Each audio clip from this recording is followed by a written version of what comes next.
Hi, I'm Yuri, dentist turned homeschool mom to 5 kids, ranging from 12 years old down to 2 years old. We're in our 8th year of homeschooling, and today I thought I'd share with y'all what our morning time together as a family consists of. So stick around.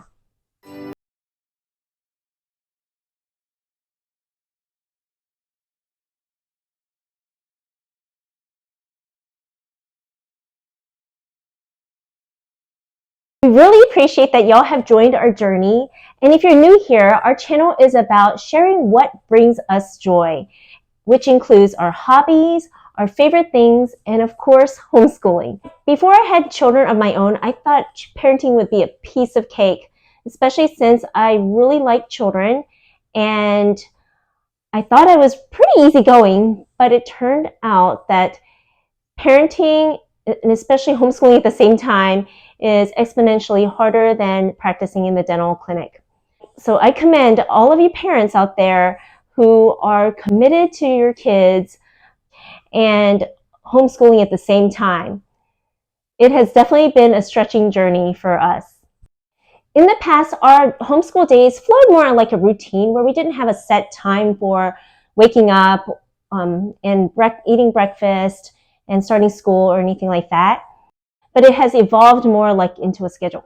Not only has that helped our days to flow better, but it also gives our kids a clear goal and deadline and that little push to get their work done. Of course, we don't want to lose the fun of learning, and it's important to remember your whys for homeschooling. If you haven't done so already, check out our video explaining why our family homeschools. But having sort of a schedule has actually helped our family to build and develop a better routine and set some clear expectations for the day. Our kids are not obligated to join in our group family morning time until around 8:45. In fact, our oldest likes to stay in her room as long as possible to get that peace and quiet away from her other siblings. She may be reading a book or working on a project and these days she's been crocheting up a storm. And our son likes to get his reading started and may even start his independent work before we have to gather together.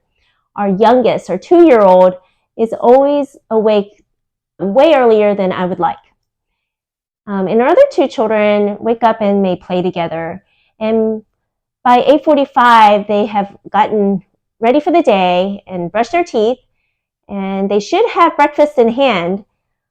And then that's when we like to start our group morning time.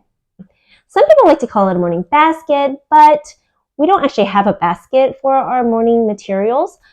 And I do like how Katie from Life in the Mundane calls it a morning menu. If you go to her channel, she has some great videos about how she puts together her morning menu. And I have really been tempted to try out her way and how she puts together an actual physical menu for the kids to have. So we'll see if we go that way. Our morning menu consists of a bunch of subjects that I want to cover. And instead of covering these subjects individually for every single child, it's so much easier just to do it all together as a family.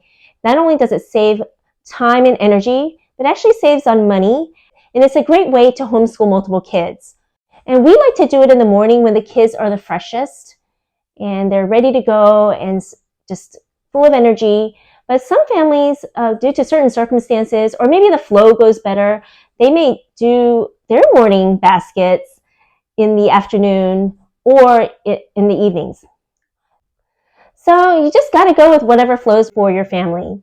And just like family subjects, which I have a video coming in the near future on family subjects, doing a morning time together as a family cultivates deeper relationships since all the kids have, and the parents or mom has to come together as a family and we're learning together. And as a family with 5 kids, like I said before, bringing all the kids together to knock out a few subjects can really save on energy, time, and money. Since, we don't have to individually teach each child, and also I don't have to buy a program or any material for each individual child. So while they're eating breakfast, we always start our morning time with the Bible. And this year, we have been alternating reading a story from the Jesus Storybook Bible and a chapter from an actual Bible. The Jesus Storybook Bible we have always loved because every story points straight back to Jesus. Even from the very beginning. And you can tell that we love it because the binding is totally coming apart. We have really loved that book. And the Bible that we've been using is a NIRV, so it's a New International Revised Version. It's a kid's devotional Bible that I picked up from Half Price Books. And it's been a really good Bible, actually, because every book starts with like a little summary that is very understandable for children. For instance, a summary for Leviticus reads, "The Israelites are traveling in the desert. Moses is their leader. He shows them how to obey God. He tells them God's rules for living a holy life, and he shows them how to worship God. The Israelites give God gifts called offerings. The gifts show that the people are sorry for their sins. Moses tells the Israelites that God forgives people who say they are sorry for their sins." So you can tell that it's written so that a child can understand the books better. And it also includes some fun little interludes. Like here is about how to apply the Bible based on the chapter on being sorry and why it's important to say and be sorry. So it would read something like, "Have you ever done something bad that you didn't mean to do? Maybe you ripped someone's homework. Maybe you slammed the door on their hand. And maybe you thought it was their fault anyway. You may have said, they should have put their paper away. Or you may have thought they should have moved their hand. You don't need to say you're sorry, right? Wrong. You need to say you're sorry anytime you hurt someone." So it's just a nice way to apply what we've been reading from the Bible. So we've been doing that, and it's been going pretty well. So we may continue that next year. We'll see. After reading the Bible, we pray for the day and for any prayer requests that the kids might have. We occasionally sing a few songs. Not only does that help the kids to learn the songs, but it also helps me to review the songs since I do help direct the choir. Next, I usually read a page from this jokes and riddles book that I found lying around in our house. We probably got it in the free section at the library. It's totally tattered. But the kids have been enjoying that since it's kind of silly and it has to do with school. And if we have time, some days we may do a Mad Lib. Next, pretty much alternating in a loop for the most part is Latin and English vocabulary. So every other day we would do Latin using Memoria Press's Prima Latina. And we only use the flashcards. There are like 24 lessons in this book. And we have not used this book for its fullest intent at all. There are DVDs that go with it. And this workbook for the kids. This is a teacher's manual. There's a student workbook as well. But we are just using the flashcards since we got so busy with everything that we just kind of brushed a lot of things to the side, but we figure, what, let's try to make use of it, and we are going over the flashcards. So we have like Verbum, meaning word, and Imperium, that means command or empire. So we just kind of go over the flashcards. And likewise, we have been going over the flashcards from IEW's student book from the medieval history-based writing lessons. The kids have been using this, or at least our older two kids have been using this in our classical conversations community. And if we did not go over these flashcards together as a family, we would probably never look at them. So we decided to make use of them and go over them together in our morning time. So we didn't even cut them out. We just left them in and just go over them and kind of see if we can figure out the meanings for them. Afterwards, we try to squeeze in a little phonics so that our two younger ones can be a little more engaged. They are 2 years old and one is almost 5 years old. So we would go over some of these flashcards. And it has both the uppercase and the lowercase letters. And sometimes we even bring in the blends, like bra and the cra, cla. So that's... When our older kids were little, we would do calendar time.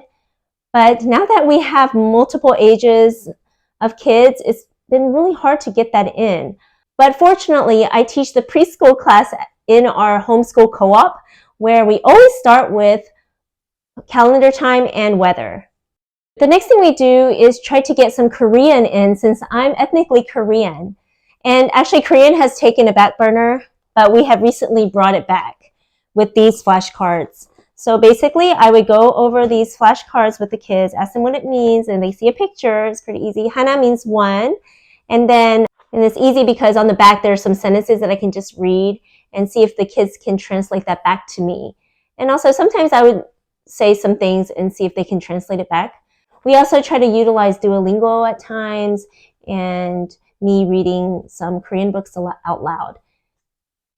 Next, we may go over some poetry or some geography/art. For poetry, we have been going through this Evan Moore Read and Understand Poetry. It's for grade 4 to 5. It has a lot of famous poetry that you might recognize the authors like Henry David Thoreau and Alfred Lord Tennyson. And it's nice because you get to analyze the poem by answering some questions together and learning about different literary devices that you might find through poetry. So we have been actually enjoying that one. And then for the geography/art, just to get a little bit of it, and also I wanted to try this out, this creative companion by The Good and the Beautiful. It is level 4. A good friend of ours gave this to us when we were considering switching over to The Good and the Beautiful from CLE for our son. And we weren't using it much. I found that there are so many beautiful pictures in the book and covers some geography as well. So we have been doing it together as a family. So right now we're talking about Japan and what kind of art. And it goes with each of those places related to the geography. We can get to, there's some Japanese art. Here's Fuji Mountain. So we have been enjoying this book.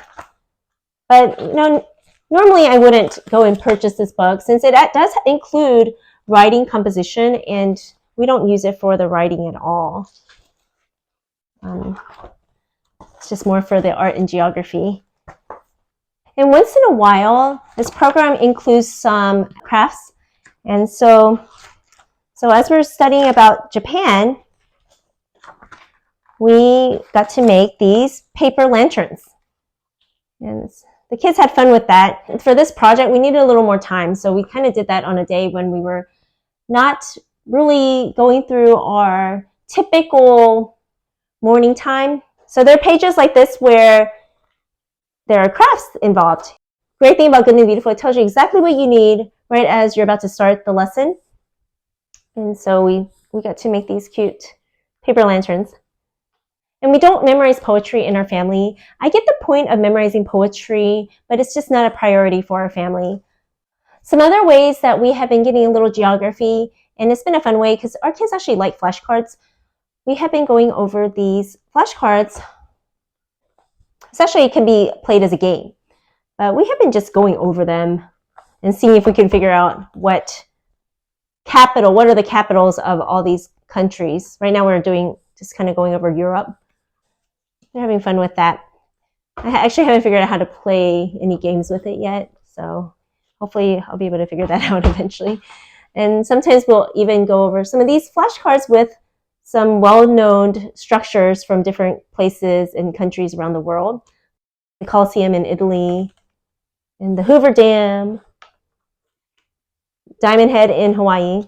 So these are just some fun flashcards of different landmarks around the world.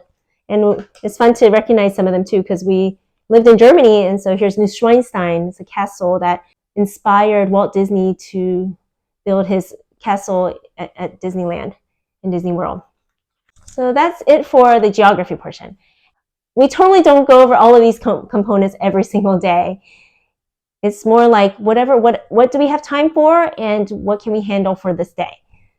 If we have time, we finish off our morning routine, morning time, with a read aloud. And right now we are reading this Usborne Complete Shakespeare, stories from, it says, all the plays of Shakespeare. It has been really fun. And our 7-year-old daughter has begged me to read this book that's like almost 500 pages long. But she loves Shakespeare.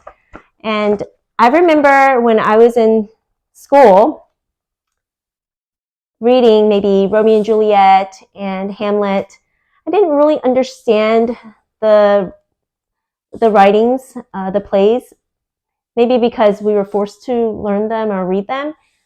But now that I'm reading these with the kids, I see why it is so fun, and I see now I see why Shakespeare is so popular and well loved, because of all the twisted plots. I mean, just so much in there. Yeah, Shakespeare is so good at that. And now I have come to enjoy and love Shakespeare as well. So we are going through this one, and we're almost done, so it's exciting. Trying to figure out what we'll read next. Our morning time typically takes about an hour to an hour and a half. And like I said before, we do not cover all of the components every day. Most of these subjects may take no more than 5 to 10 minutes. So that pretty much wraps up our morning time or morning menu. And after that, our kids will break off and do their independent work. And then we'll have a quick lunch, and maybe 3 days a week, we will loop science or history in the afternoon. I am so excited about the new history program that we are going to tackle, so stay tuned for that video. I hope this video was helpful or encouraging. I'd love to hear what your morning looks like in your homeschool, so please comment and share. I have several curriculum videos coming, so I hope you all come back. I am so excited about the videos that are coming up. Please help support our channel by subscribing, and if you don't want to miss when the next videos come out, turn on your notification by clicking on that bell icon. Thanks for watching, and keep on smiling even when homeschooling gets hard. See you next time. Bye.